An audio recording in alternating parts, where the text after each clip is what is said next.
Halo, ketemu lagi dengan channel Dr. Made Hipnotis.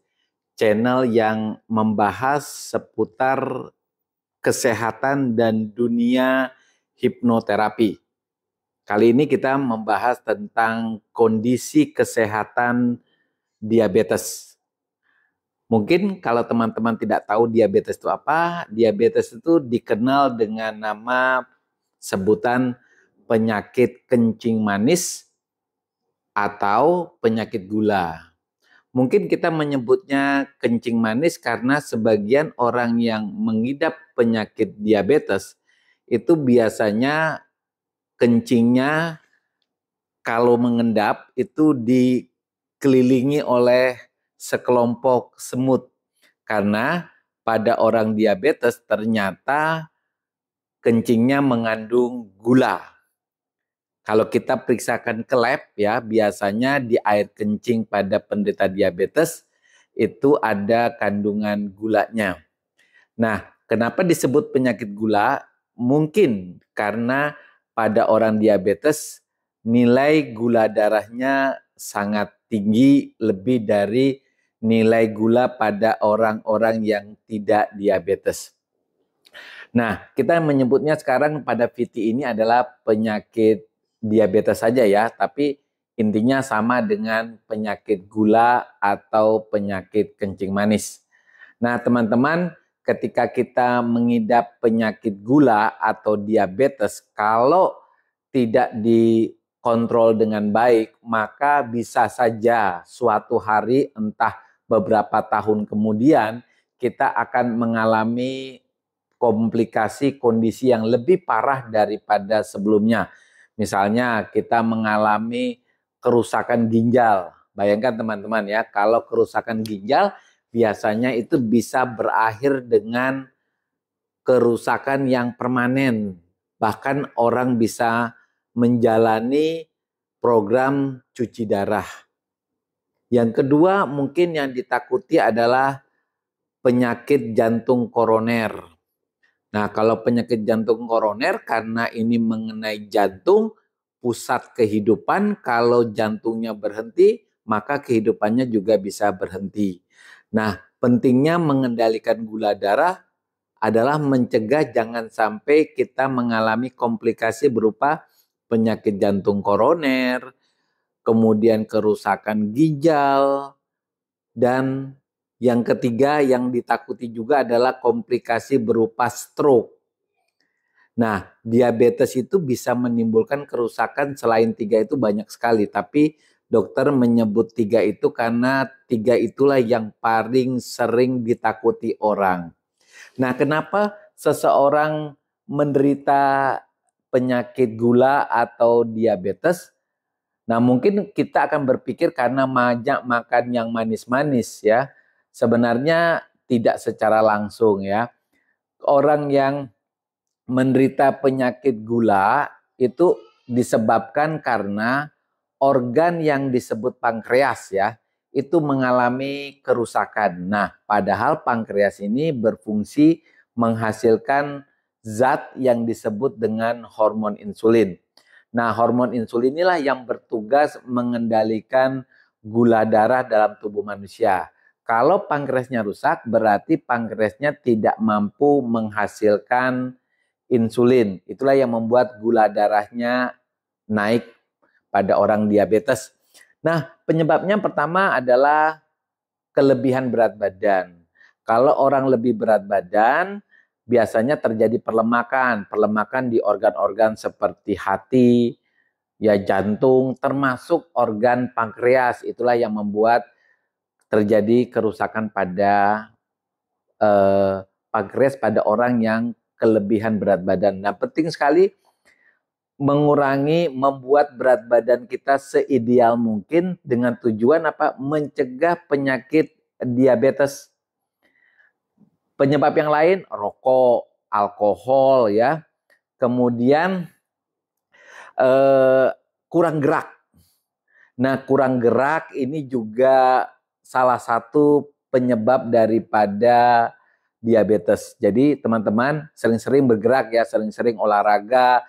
kalaupun kita kerja di kantor, sering-seringlah melakukan gerakan-gerakan di kantor. Bagi ibu-ibu rumah tangga, jangan menyerahkan semua pada pembantu ya, lakukan pekerjaan agar tubuh kita lebih banyak gerak. Ikut olahraga-olahraga seperti fitness, karena gerakan badan itu salah satu cara kita untuk mencegah penyakit diabetes. Nah, tapi ada kondisi yang dimana kita tidak bisa mengubahnya, yaitu genetika. Jadi ada faktor di mana diabetes itu disebabkan karena faktor keturunan. Oke, jadi ada faktor yang tidak bisa kita elak, tapi ada faktor yang kita bisa perbaiki supaya kita bisa mencegah diabetes. Nah, teman-teman, hal-hal yang sering keliru ya pada orang yang sudah didiagnosa diabetes itu adalah, pertama, orang diabetes itu lebih memilih obat herbal dibandingkan obat-obat dokter, karena sebagian besar mereka mengatakan takut minum obat dari dokter karena nanti ginjalnya rusak.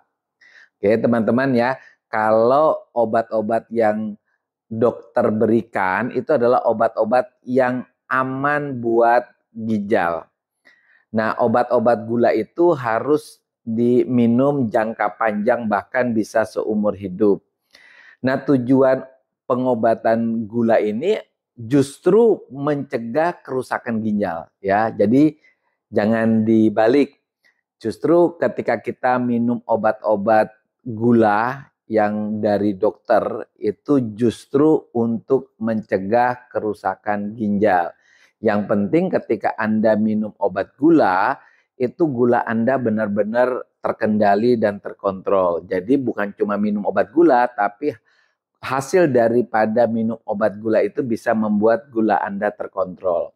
Kemudian ketika kita, kesalahan yang kedua adalah ketika kita disebut penyakit diabetes, biasanya kita langsung menghindari beberapa makanan yang tergolong karbohidrat ya, menurut mindset kita. Oh, ini ada gulanya, ini ada gulanya, sehingga kita menghindari makanan-makanan tertentu. Padahal ya, makanan-makanan yang mengandung karbohidrat itu bukan penyebab daripada diabetes ya. Intinya begini, makanan itu tidak ada yang menyebabkan diabetes, tapi kalau kita makan berlebihan itu mengakibatkan kegemukan. Nah, kegemukan itulah yang mengakibatkan seseorang menderita kemungkinan untuk terserang diabetes jauh lebih besar.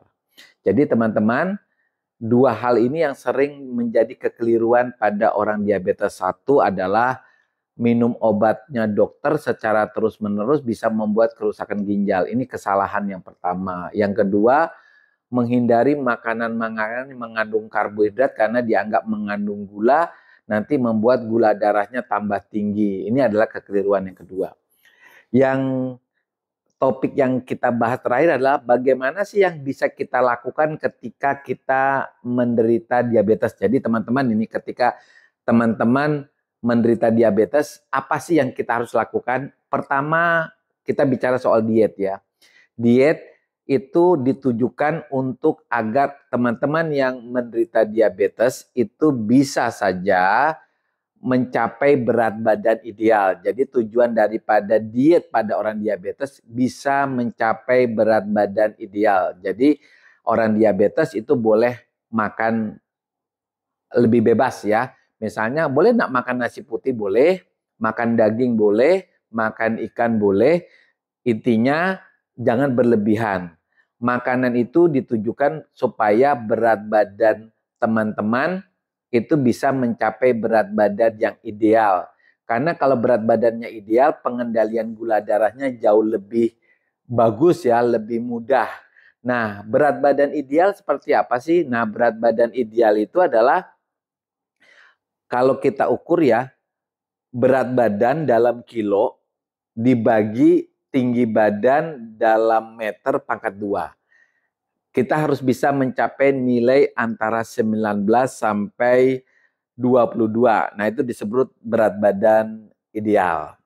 Yang kedua, obat yang diminum atau yang disuntik, misalnya teman-teman dikasih sama dokternya insulin. Obat apapun itu bagus, ya. Obat apapun bagus. Tidak ada obat yang terbaik buat diabetes, yang semua obat itu baik. Mau obat minum, mau obat suntik, yang penting adalah hasilnya. Ketika teman-teman diberikan obat gula atau diberikan suntikan insulin, yang penting itu hasilnya gula darah teman-teman kalau puasa itu bisa mencapai nilai di bawah 100. Kalau gula darah makannya kalau bisa di bawah 140, dan evaluasi per 3 bulan ya, per 3 bulan itu HbA1c-nya bisa di bawah 7. Nah, yang ketiga apa? Apa sih yang harus dihindari pada orang yang sudah terkena diabetes? Pertama, ya kue-kue yang super manis. Dokter mengatakan super manis ya, bukan manis. Super manis itu contohnya terang bulan atau yang kenal martabak manis. Itu kandungan gulanya tinggi sekali. Menurut dokter ya, bahannya sudah terigu dicampur dengan gula pasir, kadang-kadang dicampur lagi dengan topping-topping yang sangat manis. Itu kalau bisa dihindari. Yang kedua, minuman-minuman bersoda itu juga kandungan gulanya sangat tinggi. Yang ketiga, itu minuman-minuman kekinian. Nah, apapun yang menurut teman-teman itu sangat banyak kandungan gulanya, seperti donat-donat yang pakai topping-topping yang coklat itu juga super manis. Hindari saja. Ya. Nah, oke teman-teman. Kalau teman-teman mengerti penyakit gula itu, maka teman-teman akan mampu untuk memanajemen diri teman-teman sendiri. Nah, kalau kita memanajemen diri kita sendiri, ya harapan kita kualitas hidup kita jauh lebih baik. Karena tujuan daripada diabetes, ya tujuannya ya, bukan supaya sembuh. Karena diabetes itu secara ini ya kekinian itu belum ada obat yang mampu menyembuhkannya. Jadi kita mengobati pasien diabetes supaya mencegah komplikasi diabetes. Komplikasi ya, supaya ketika orang didiagnosa diabetes, berobat yang bagus, diet yang bagus, supaya apa? Supaya terhindar dari stroke, terhindar dari serangan jantung, terhindar dari cuci darah. Pertama, mencegah komplikasi. Padahal komplikasi diabetes itu banyak ya, termasuk mata, kebutaan, luka di kaki yang nggak sembuh-sembuh gitu, semuanya. Yang kedua, memperbaiki kualitas hidup. Jadi kalau orang dua diabetes, manajemennya salah, maka beberapa tahun kemudian kualitas hidupnya nggak bagus. Seperti apa? Ketika orang bisa tidur nyenyak, seorang diabetes malah kesakitan, nyeri pada kakinya yang membuat dia nggak bisa tidur. Otomatis kan kualitas hidupnya menjadi buruk. Nah, kalau orang diabetes terkontrol, maka dia sama dengan orang yang non-diabetes. Asal dari awal gula darahnya itu benar-benar terkontrol. Nah, pemikiran bahwa ketika nanti minum obat herbal tertentu itu bisa membuat seorang diabetes sembuh, nah itu keliru ya, keliru sekali. Pada dasarnya diabetes itu tidak bisa sembuh, kita mengobati diabetes untuk sementara ini ya, karena nggak ada obat yang bisa benar-benar menyembuhkan diabetes, kita buat dia terkontrol aja. Kalau terkontrol, kualitas hidup kita di masa-masa ke depan itu jauh lebih bagus. Yang kedua itu kita bisa menghindari komplikasi karena diabetes dari yang paling kecil, yang ringan, sampai yang paling berat atau yang paling kita takuti. Oke teman-teman, tetap semangat.